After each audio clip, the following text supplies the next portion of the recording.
Hi everyone, this is Mark from Stocks and Cash. It's Thursday, January 18th, 2018, and I'm going to give you my market update. So let's take a look at the SPY, jump right in. Again, the SPY basically tracks the S&P 500. Today we kind of had a doji-ish candle, kind of a neutral candle on its own. Pretty quiet day in the market from the S&P perspective. You can see that the MACD is still bullish. The Stokes are kind of pointing downward, and RSI is definitely oversold. Not to say that we're going to crash or anything crazy like that, but I definitely think we might come back and retest a little bit, maybe back down to the 8 EMA, maybe some sideways movement, and then ultimately continue on moving bullish. But to me, this candle is a little bit of caution. You may see something like we saw a few days ago, like a gap down to test this ascending trend line, or again the 8 EMA, but I think ultimately we keep on moving on. Excuse me. And although this candle typically signifies some caution, as you can see previously, we've had some candles like that, and it's not like we crashed or anything. We kind of snuggled up to the 8 EMA and kind of continued on our way. And I don't really see any reasons why we would kind of roll over all of a sudden. But again, my vision is short term here. So anything could happen, but my perspective in the short term is that we're going to keep on moving up. Looking at the Qs, which follow the NASDAQ, pretty much the same story. We had a doji-ish candle. There definitely seems to be a little more room to run up on the Qs, but again, there's some caution. Stokes and RSI are a bit overbought, but MACD is still bullish, so I wouldn't be too concerned. But definitely something you want to keep your eye on. It's not like you want to go all in at this point. But let's see a little healthy retest here down to the EMA, or some sideways movement, and then I'd like to see a continuation on upwards. So that's kind of my view of the overall market. Here are what my holdings are. Apple, Disney, and Walmart. Those are just being held over from previous days. And I did get into WYNN. I bought one call, 17% gain so far, so I'm pretty happy with that. So let's take a look at those real quick. Apple had a bit of a down day today, a doji-ish candle. Not too thrilled with that candle, to be quite honest. Similar to the market charts that we looked at earlier, I wouldn't be surprised if we came down and back tested this breakout line again, or maybe the 8 EMA. Again, I do ultimately think we're going higher, but it is the 18th. February 1st is earnings for Apple, and I do not want to hold on earnings. The reason being is that earnings tend to be a very volatile day. You could have a 3 or 4 point gap in either direction potentially. Sometimes earnings are flat, perhaps. It just kind of depends, but it's very unpredictable, and I personally don't like to be in holding calls or puts directionally, or any positions for that matter, when we go into earnings. So part of my trade plan is getting rid of any positions prior to earnings. And to know when a particular stock that you're looking at, when earnings is going to be, it happens every quarter, so 4 times a year. I personally like to use Earnings Whisper. There's plenty of sites that you can use. This just happens to be my site of choice. You just put in your ticker, Apple, and you can see February 1st. They're going to be providing their earnings after the bell on that day. So certainly something you want to keep in mind. If you see a nice chart set up, be careful jumping into it if earnings happens to be in the next few days. Looking at Disney, kind of had a down day, retouched this ascending trend line that I had drawn. Truthfully, it was up here a little bit, and I drew it down to kind of touch the lower wicks of these 2 candles here, which puts it in line with this candle. So this might be a more realistic drawing of that ascending trend line. It's a very small position. Don't have much to lose really, so and I'm still up slightly, so I'm going to kind of just wait it out and see what happens here over the next few days, with a stop below this candle here. So I have about $1.50 risk right now to see if it can kind of crack through that break line and take off. Walmart had a gap up today. Didn't really go anywhere once it gapped up. Makes me a little nervous. The reason being is that gaps usually like to fill at some point, sooner or later. So I'm not exactly sure what the catalyst was for that kind of takeoff that we saw. I mean, it certainly looks good for my account, but in terms of holding, we'll see what happens tomorrow. Again, gaps typically like to fill. We might see, you know, kind of a down open that might come down and test this gap and then bounce up. So my stop, I'm going to move up probably a few cents below the high of this particular candle. The high is 110.94. Sorry, 102.94. So perhaps around you know, 102.80 would be a good place to get out if this thing is continuing to go down. It may come back and test the 8 EMA, in which case, you know, maybe I stop myself out a little prematurely. But again, the name of the game is locking in your gains. You don't want to be too greedy. As I said yesterday, bulls and bears make money, but pigs get slaughtered. So certainly want to be careful there. And I only have one more option. I have one call that I'm holding, so my position is relatively small, so my risk isn't too bad right now. Certainly like to see it continue on, but again, I think a retest and at least a fill of this gap is probably likely. Maybe not necessarily tomorrow, but in the coming days. One positive note, though, is that MACD is pointing upward. So are the Stokes, and RSI is just getting kind of into this overbought territory. So in terms of the technical signals, there's definitely opportunity for Walmart to continue on up.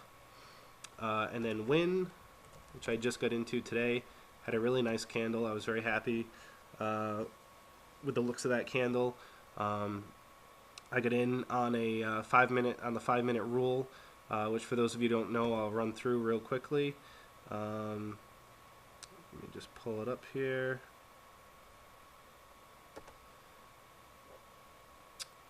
So this is WYNN's chart. Let's see. Where did we open? Well, you know what? I don't want to waste too much time here looking for the open, but essentially, oh, here we go.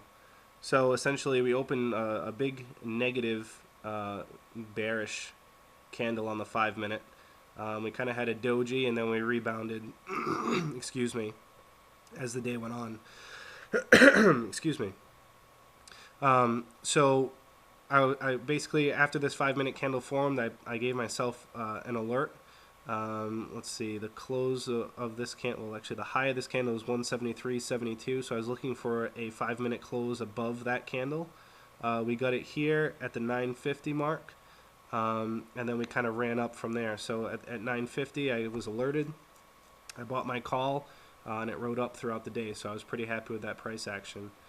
WYNN is a relatively expensive stock, at least in terms of the account that I'm using. And that's why I only bought one call instead of two. I'm trying to, you know, make sure my positions are small and manageable until I kind of get the hang of this a little bit more. So, so far so good. I expect to touch this 178.35 target relatively soon, maybe tomorrow. But the technicals are looking really nice. MACD is turned up, Stokes are up, and RSI has only just gotten into this overbought region, so plenty of room to run.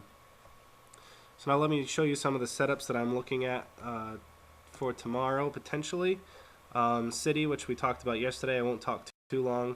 It didn't break over the breakout level here that I'm looking for. Again, I'm looking for a close above 77.83 before I buy anything. And so that one's still kind of on hold. Keeping in with that theme, let me pull up McDonald's.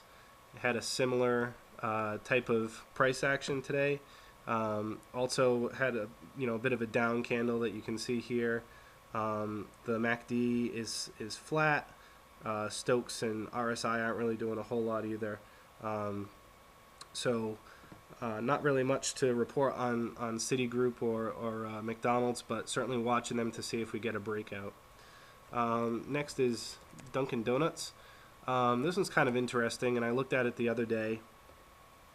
Based on the fib lines that I drew here, we had a 50% retracement or I should say, yeah, we had a candle that bounced off the 50% retracement back on the 10th and the 11th, basically, and then has started to kind of rise up.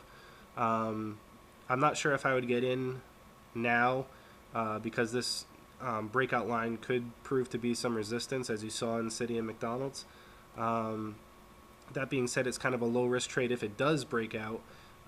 We're sitting at, let's see, 65, and it could run all the way up to 70 cents. I mean, that's an $8, that's a $5 gain for, what was the low here, 63. So about $1.50 risk for a $5 gain. I mean, that's a good risk to reward. You can see the, well, maybe you can see the, oh, that's not a better view. The AEMA is kind of turning up. This is a better view of it. As is the 21 EMA. Stokes are just about to, show a bullish trend.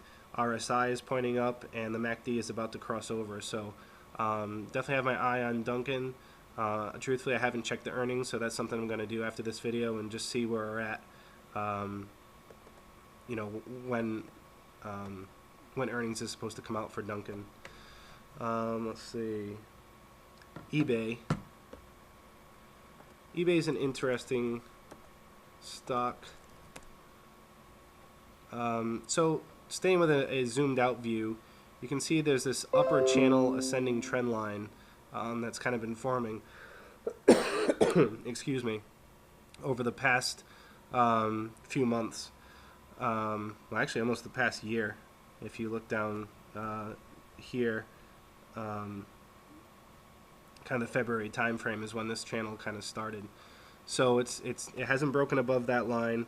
It's hit it every few months, and it looks like it's ready to rise up and hit it again in the next couple weeks.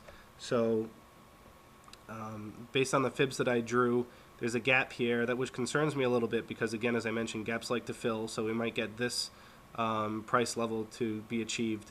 But then gaps also act as resistance. So to push above here and then above the 100, I'm sorry, the breakout line, there's some work to be done. It would be low risk to get into the trade here. The close was 38.74. The low was 38.13. So only around 50 or 60 cents, and you're looking for a potential target 2 of 44. So you're looking at about a 50-cent risk for a $4 gain potentially. So I do kind of like this Dunkin' play. I don't know if I'll actually get into it or not. Again, this gap concerns me a little bit. I'm sorry, eBay. Ooh, I'm all over the place tonight. I apologize, but I definitely need to check the earnings for eBay and see, when earnings report is supposed to come out and make a determination if I want to get into this trade or not. International paper is another chart that I'm kind of liking here. You can see that there was a run up, and then, sorry about that. You can see that there was a run up here, some consolidation, and then a nice big white candle today, which closed over the breakout line. So this would be a case where I would wait for a 5-minute rule confirmation. We're at 62.82, possible gain of about 63. I'm sorry, 67. So that's about a $4 gain.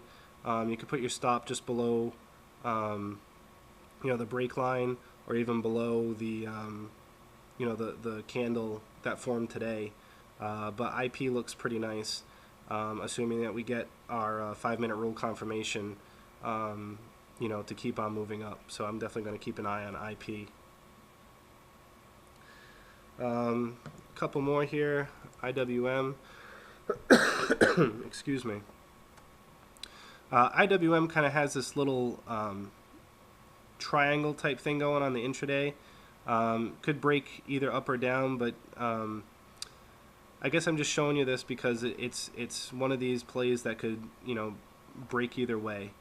IWM is a small caps ETF, and we'd like to see it move on higher, but it's a little uncertain as to where the move's going to go. You see Stokes are kind of down. Although the MACD is positive, it looks like it's trying to cross bearishly.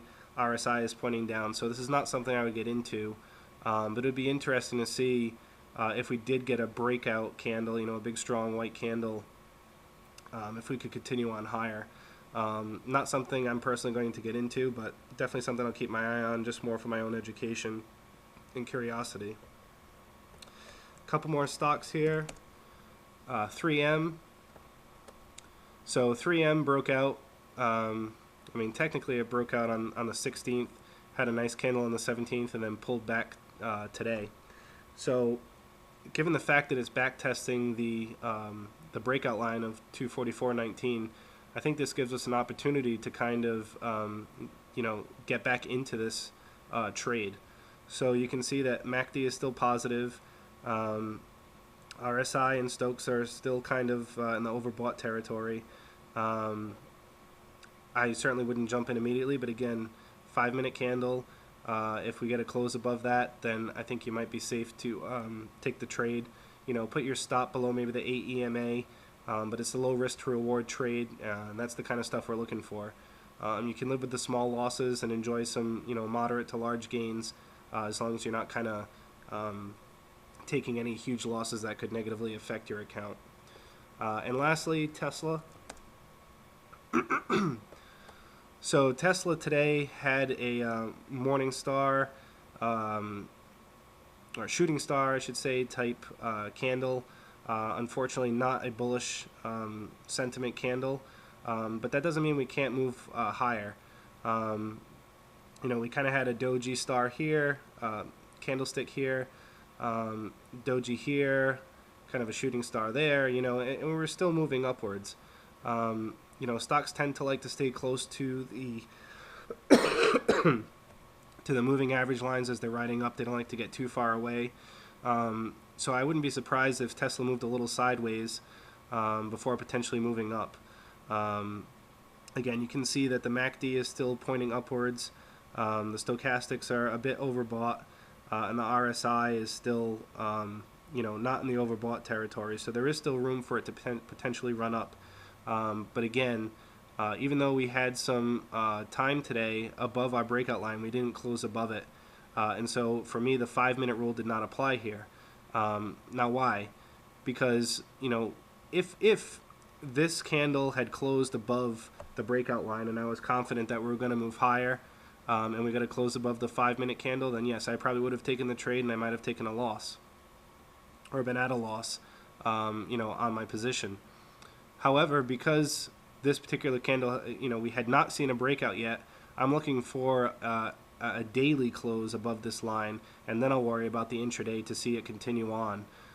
So again, the fact that we were in, you know, up above that 347 line for some of the day, I needed to see a close above that line to have confidence to take that trade. So for now, I am out of Tesla. Did not get into it. And we'll see what happens. If we actually do get a close above here, I'll reevaluate if I want to take a trade. But for now, you know, I'm not really predicting any one direction, except that perhaps we'll come back and test this 8 EMA. But you know, beyond that, I don't know. We'll see what the market gives us. That's about it for tonight, folks. Sorry about some verbal mistakes there that I made. A little under the weather in case you couldn't tell. But I appreciate you watching. Have a great night.